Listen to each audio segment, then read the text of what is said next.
Well, welcome everyone. Again, I'm Michelle Ubin, president of Sachs Media. This news conference will be recorded and the panelists will take your questions at the end. There is a Q&A box at the bottom of your screen. If you have questions at any time during the news conference or at the end, you can use the Q&A to type in your questions and the panelists will answer. 1 year ago, the whole world changed for everyone in this region, in the state, in the country, and really the whole world as COVID-19 became a daily reality. We are fortunate to live in a community where institutions like our local governments, our school system, healthcare organizations, and the faith and business communities have all worked together and in their own lanes to keep our community informed and aligned. Today, we're here to build on the excellent work that's already been underway by launching a unified messaging initiative, Safe and Healthy Big Bend, as we enter what we all hope is the final phase of the pandemic. This multi-pronged initiative will use trusted messengers to encourage vaccine acceptance, help residents access them, and promote the continued practice of behaviors that stop the spread. Joining us today are Tallahassee Mayor John Daley, Leon County Commission Chair Rick Miner, Gadsden County Commission Chair Brenda Holt, Leon County Superintendent of Schools Rocky Hanna, Claudia Blackburn, Health Officer for the Leon County Health Department, former City Commissioner Elaine Bryant, representing the statewide coronavirus vaccination, community education, and engagement task force, Dr. Andrea Fryall of Tallahassee Memorial Healthcare, Sue Dick, President and CEO of the Greater Tallahassee Chamber of Commerce, Sean Pittman, founder and chairman of the Big Bend Minority Chamber of Commerce, and Katrina Tuggerson, president of the Capital City Chamber of Commerce. Now, Mayor Daley, I will turn it over to you. Michelle, good morning. Thank you so much. My name is John Daley, and I am the proud mayor of the capital city, Tallahassee. And it's my honor to be here today with my colleagues who I know are participating as well.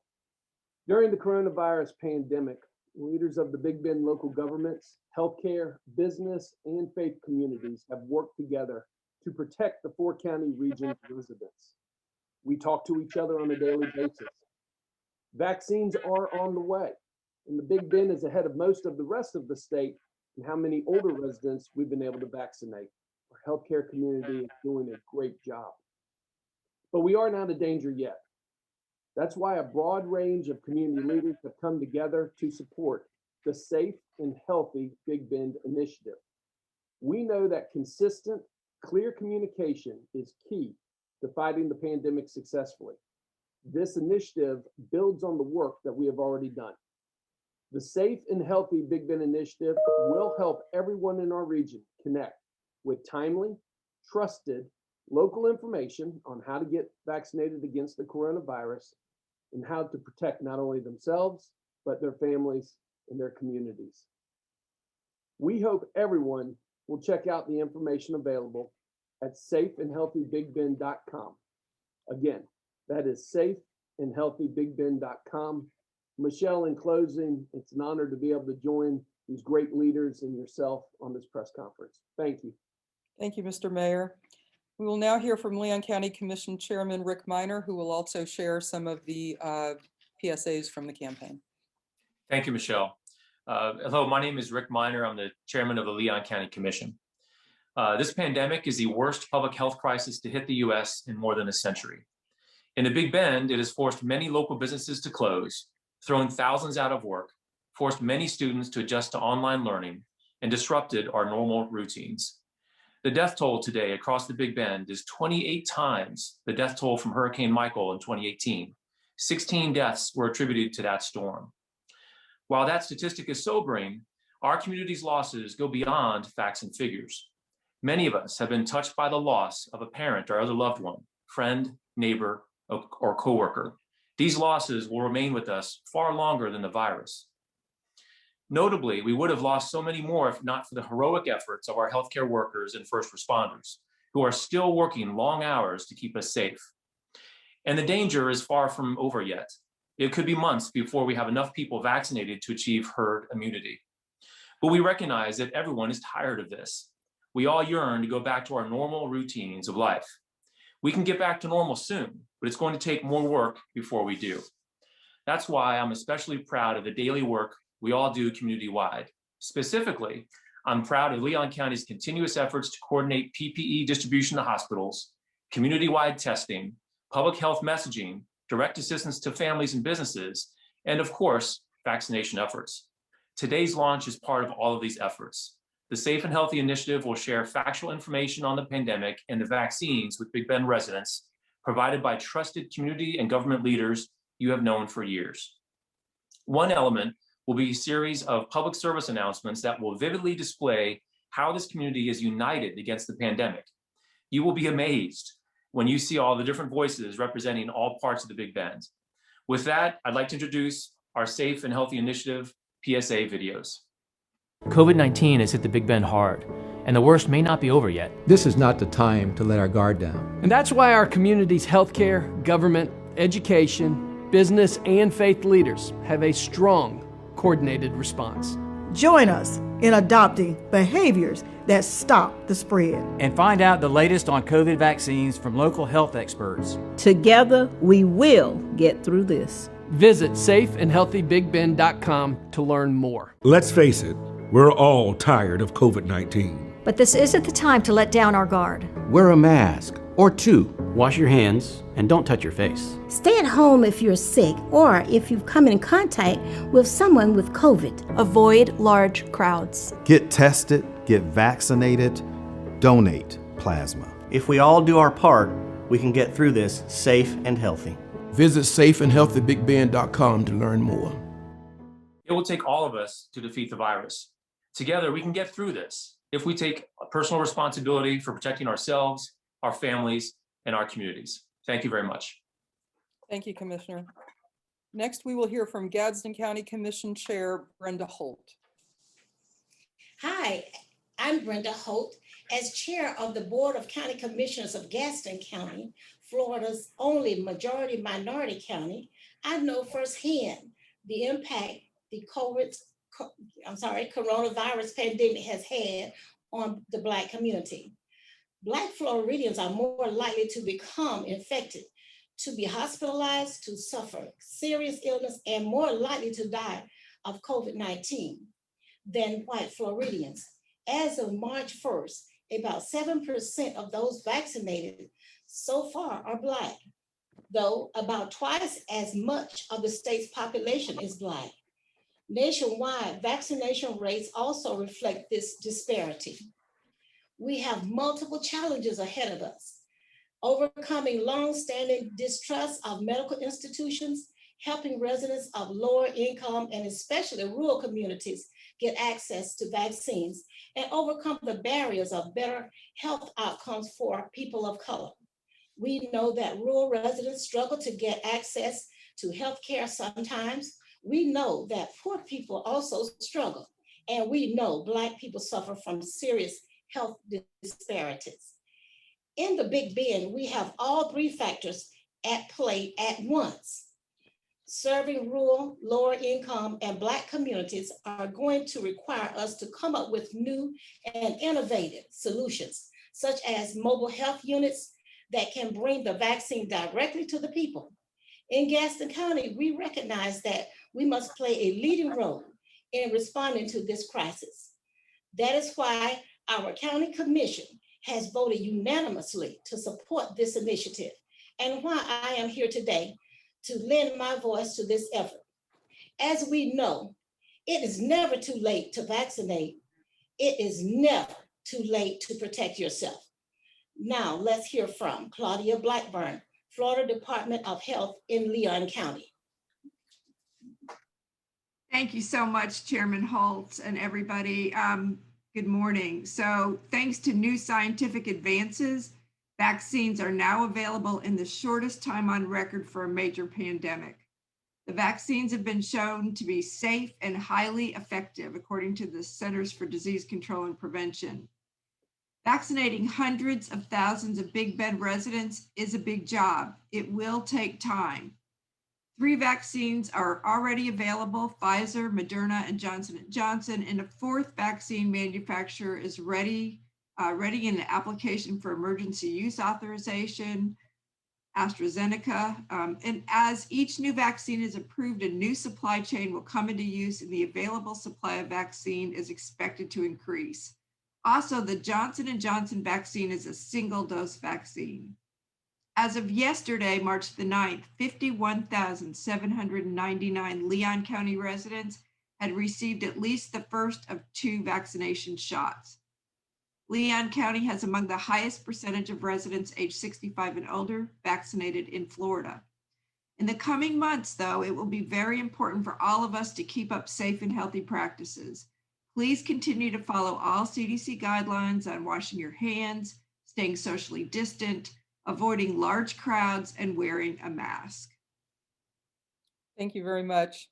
Next, we'll hear from former City Commissioner Elaine Bryant, representing the statewide coronavirus vaccination, community education, and engagement task force. Thank you, Michelle. I am Elaine Bryant, the project director for the statewide coronavirus vaccination, community education, and engagement task force, which is really led by Reverend R.B. Holmes Jr. of the Bethel Baptist Church. As Chairman Holt has observed, communities of color have been very hard hit by the virus. And at the same time, there is a legacy of mistrust based on the Tuskegee experiment, but also on a long and painful list of other inequities. To overcome these barriers is going to require us to mobilize all of our resources. That's why we at Bethel Baptist Church have joined with faith communities and other groups across Florida to organize this task force. We understand the systemic medical injustices that have led to the lack of health care in Black and Brown communities, literacy, transportation, and the digital divide all play a role in why Black and Brown people are dying disproportionately. When you live in a public housing, it's hard to socially distance. If you're an essential worker, if you're driving a bus, and you have not been tested, then you bring the virus home. If you're a returning prisoner, if you have not been tested or vaccinated in the prisons, you bring that home. But this is why we all come together to say, we don't want to make the same mistakes again. We have a moral calling to encourage people in our communities to take the vaccine. We have a moral calling to organize mobile units, to go into the community to bring care directly to those who need it. And we have a moral calling to keep speaking out against these disparities. And that is what we are doing. Let me now throw it to Dr. Frau.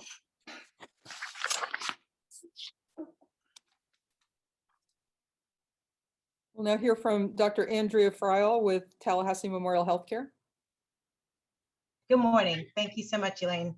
I'm Dr. Andrea Frau. I'm a practicing physician here in Tallahassee, as well as the Chief Medical Officer for Tallahassee Memorial Healthcare. You may have heard nationwide experts say that we're in a race against the coronavirus. As a physician, let me explain why it is so important that we win this race. Every time the coronavirus infects a human body, the virus spreads through the body by hijacking cells and using them to make copies of itself. Sometimes this copy-making process causes errors known as mutations. Mutations can make the virus more benign, but also more deadly. Variants of the virus are already here in our community. We must recognize that new variants may occur in the months to come. Now is the time to double down and win this race. The Safe and Healthy Initiative will offer the freshest, most accurate local information to equip you to beat the pandemic and protect yourself, your family, and our community.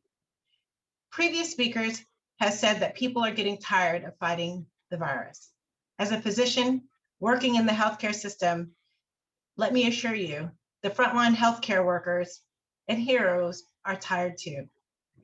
We are tired of seeing the suffering and loss, tired of seeing families grieving over loved ones that have died and suffered, tired of battling the virus day in and day out. We ask, keep up the safe and healthy behaviors. Do it for yourself, for your family, for your community, and for the healthcare heroes. Now I'll toss it to Rocky Hanna.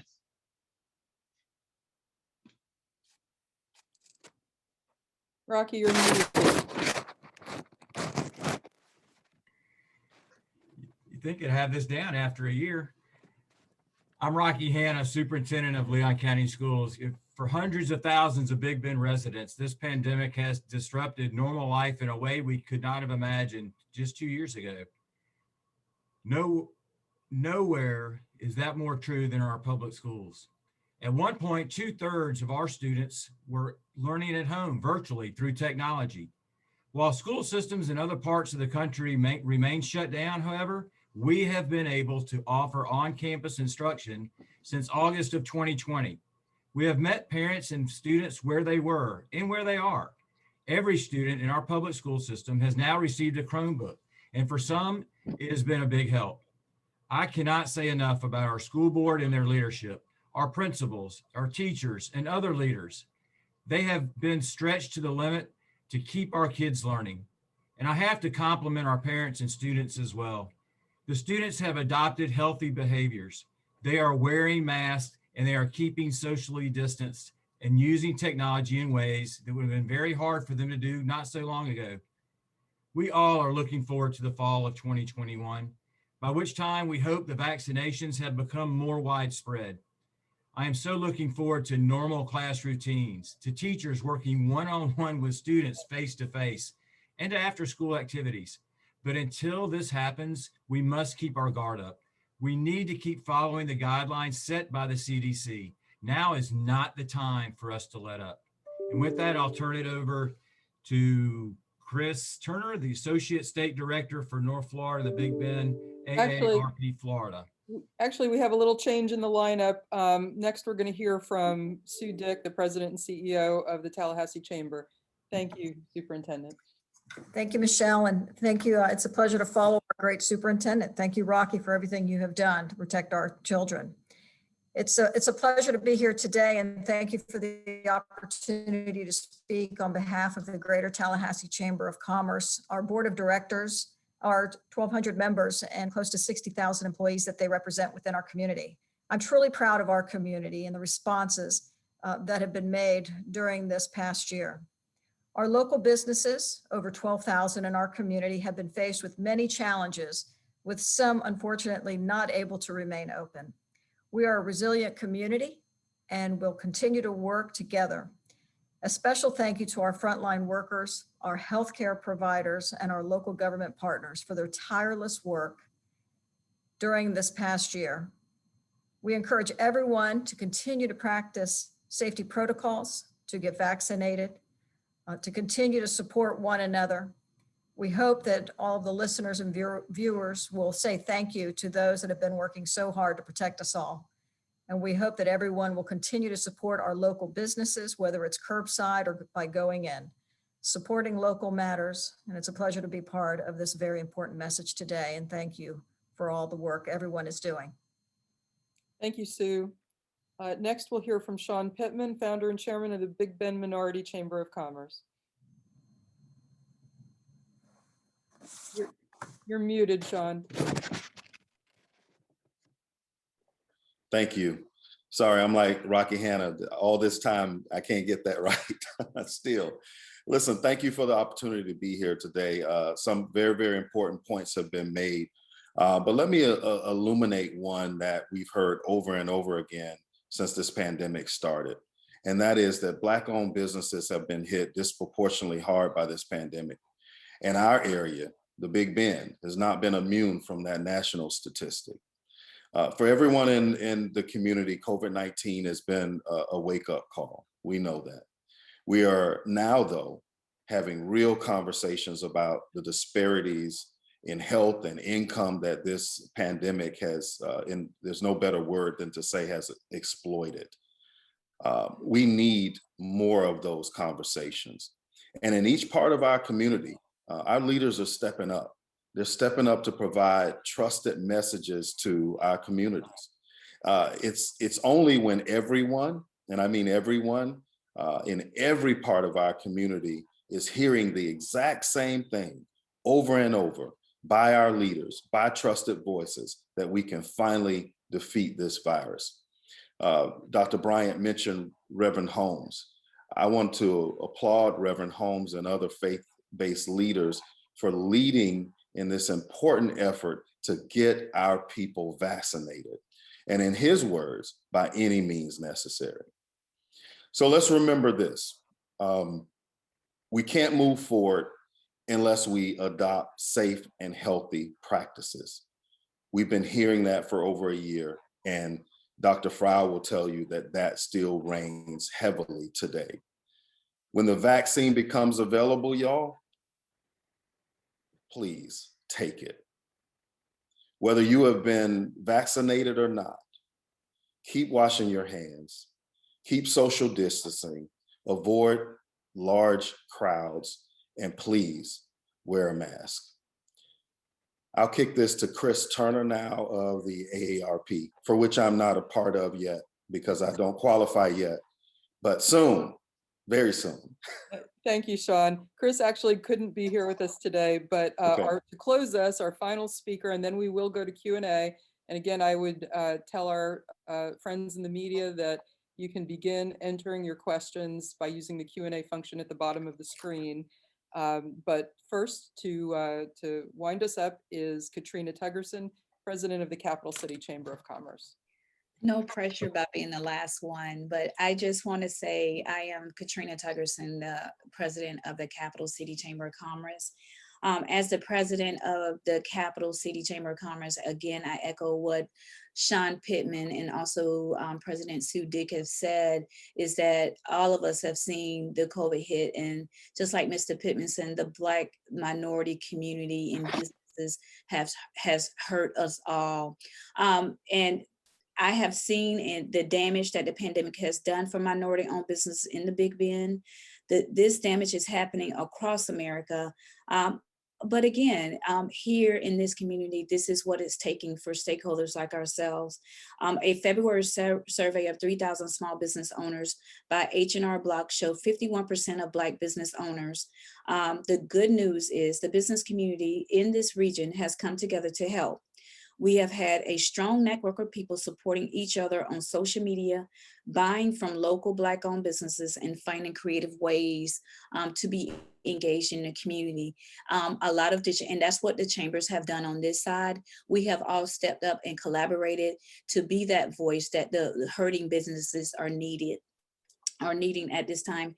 Each of us can help get all of our businesses back on track by getting vaccinated. Vaccination is huge. We have to get vaccinated. Keeping us safe and healthy practices, just like Mr. Pittman mentioned, is huge. Washing our hands, avoiding large crowds, keeping social distance, and wearing a mask. Wear a mask, it works. Thank you, Katrina. As our friends in the media type their questions into the Q&A box, I did want to invite everyone to visit safeandhealthybigbend.com, and please do get that URL out in your media coverage of this event. That is the central hub where the latest information about who qualifies for vaccines, how to access vaccines and testing, how to support our local businesses will all be, along with many of these messages from our trusted local leaders. So a few questions to start us off, one from the Tallahassee Democrat. I will ask Claudia Blackburn to take this question. Are we seeing a decline in COVID-19 locally as the positivity rate continues to fall below 5%? Has testing decreased? Yes, we are seeing a decline, and testing has decreased, but it is still robust enough to give us a pretty true positivity rate at this point. Okay, and this question, also from the Tallahassee Democrat to Superintendent Hanna. Will Leon County Schools continue to monitor confirmed COVID-19 cases next year with an online dashboard?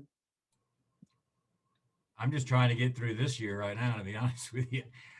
We'll have those discussions once we kind of debrief at the end of this school year, rolling into our plan for next August. And I just want to take a chance, and you didn't ask for this, to thank SACS Media Group, Ron and Michelle, for bringing all of us together. I think this is vitally important.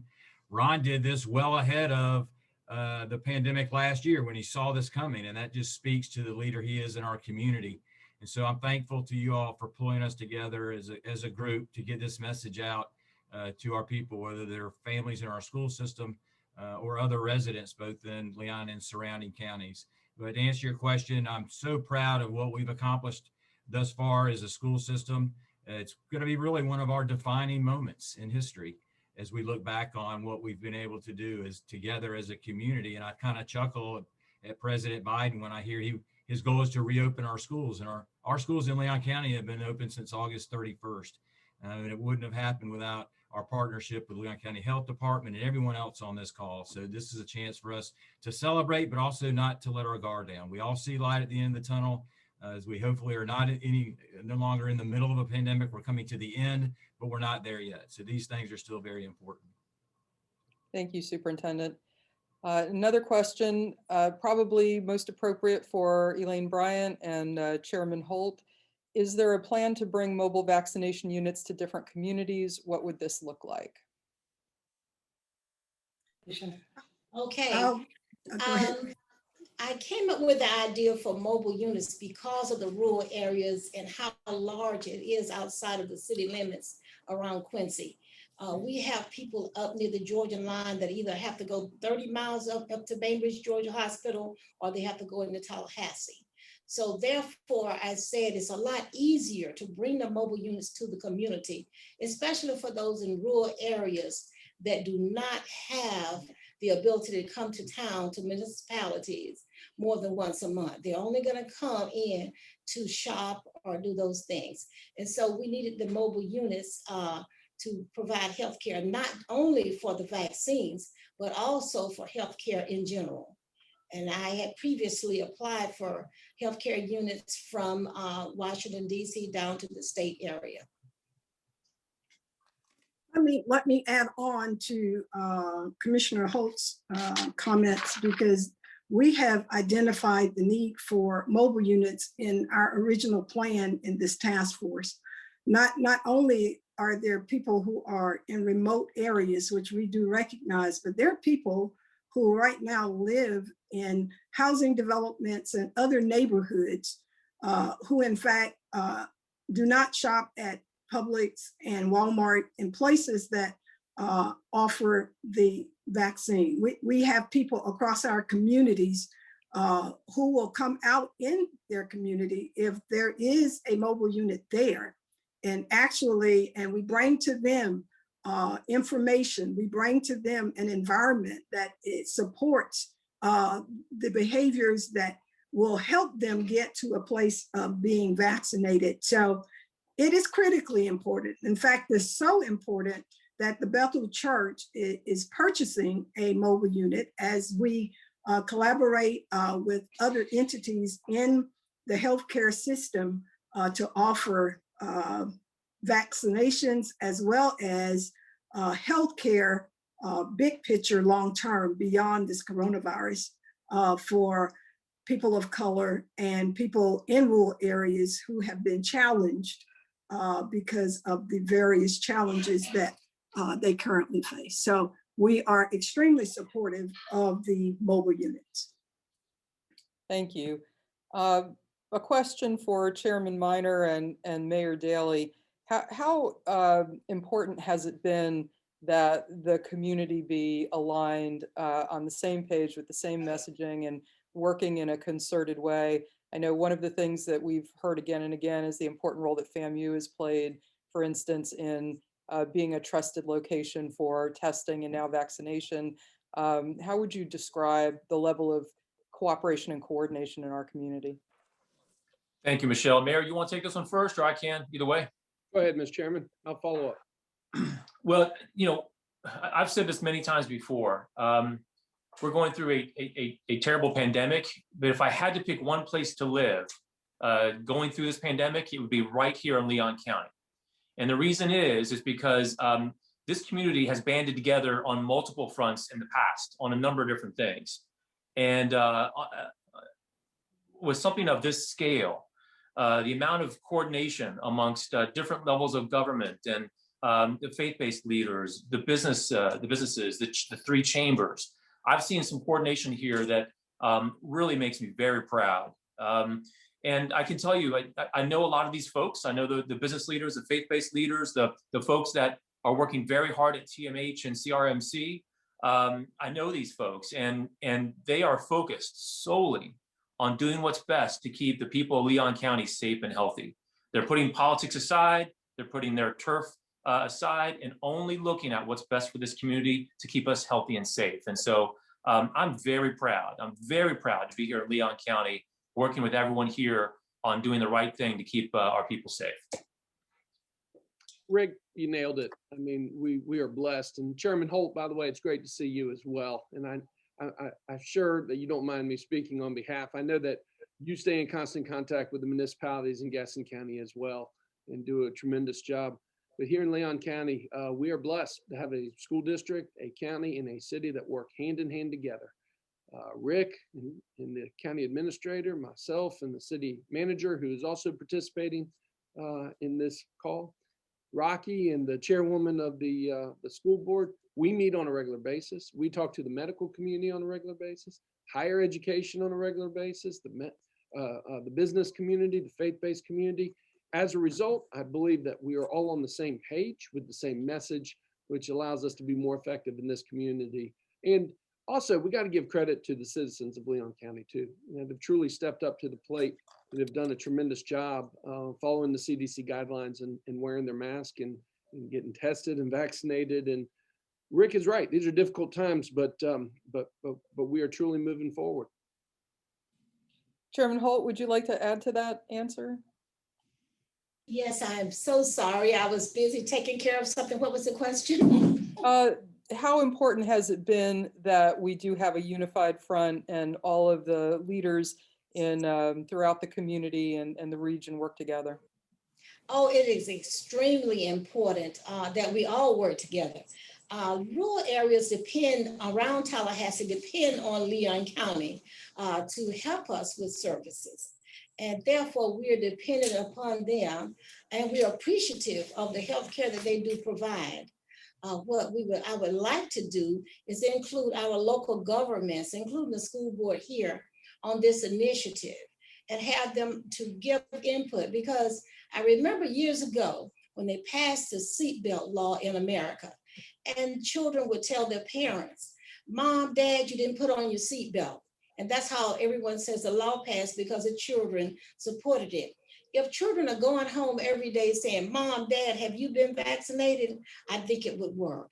So I'm hoping that we can work with the school system throughout the state of Florida, along with local municipalities to help, in other counties, to help us all get everyone in Florida vaccinated. Thank you, Chairman. Yes. Hey, Michelle, I'm sorry again. I left out some very important folks that are working hard as well. I mean, the Florida Department of Health in Leon County, Claudia Blackburn and her team are doing a great job under very difficult circumstances to do some great things for the health of the people that live here. And then Superintendent Hannah and the school board and all the teachers and administrators within the school system are literally doing everything they can to balance the needs of keeping their teachers and staff safe with students while still keeping them educated. And so we're very fortunate again to have these two organizations and their leaders helping us. Thank you. All right, one final question to wrap us up, and I'll direct this to Claudia Blackburn. Part of the purpose of this initiative is to help people learn about vaccines and overcome vaccine hesitancy. But then you also have people who are, anxious to get the vaccine and aren't part of the group that qualifies yet. We know the criteria was just broadened.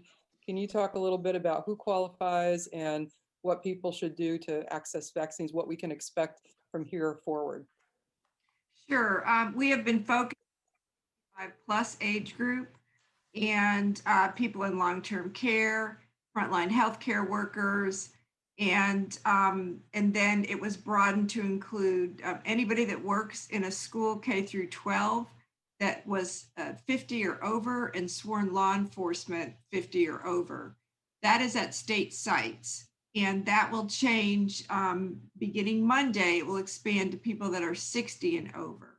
So I think the governor's intent is to continue to drop the age so that we're doing younger and younger age groups. And as demand softens, then to go to the next one. That seems to be the pattern.